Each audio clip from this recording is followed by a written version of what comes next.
السلام عليكم ورحمة الله وبركاته. النهاردة أقدم لكم أوسم 25 فنان في السينما الأمريكية. براد بيت من أشهر أفلامه فايت كلاب،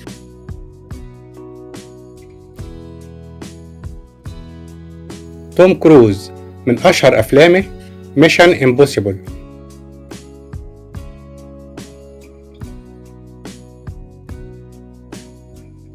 جوني ديب من أشهر أفلامه Pirates of the Caribbean،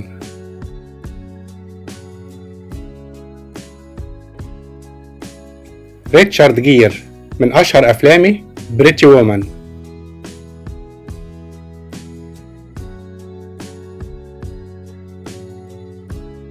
جورج كلوني من أشهر أفلامه أوشان 11،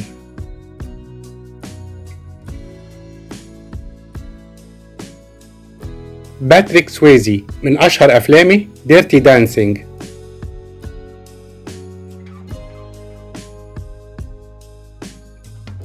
ميل جيبسون من أشهر أفلامه بريف هارت،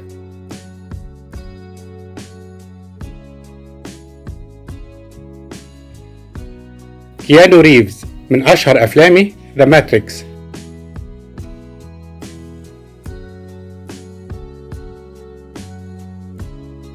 كيفن كوستنر من أشهر أفلامه ذا بادي جارد،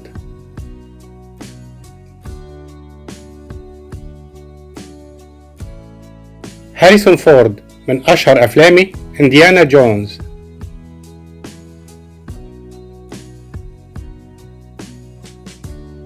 كيرت راسل من أشهر أفلامه بون توماهوك،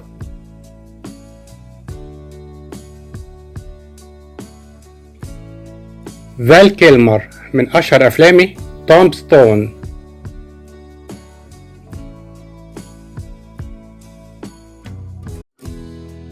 روب لو من أشهر أفلامه The Outsiders،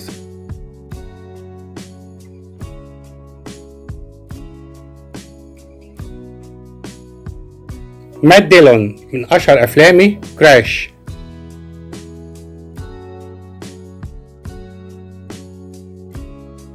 أليك بالدوين من أشهر أفلامه The Aviator،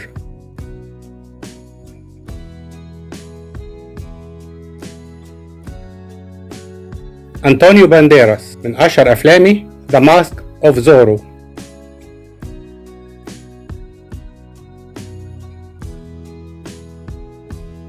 ألان ديلون من أشهر أفلامه لا بيسين،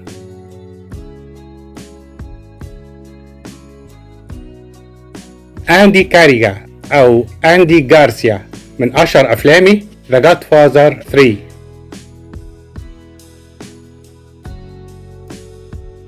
جان رينو من أشهر أفلامه ليون The Professional،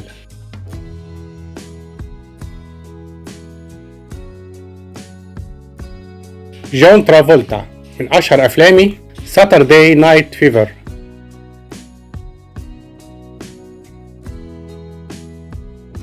ميكي رورك من أشهر أفلامه سين سيتي،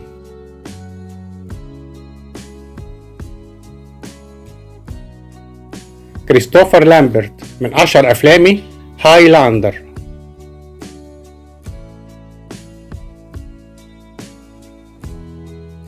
دولف لوندغرين من أشهر أفلامه روكي 4،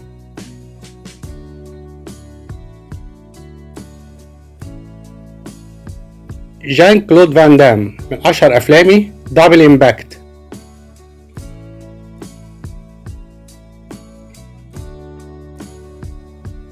دينيس كويد من أشهر أفلامه The Day After Tomorrow. تحياتي.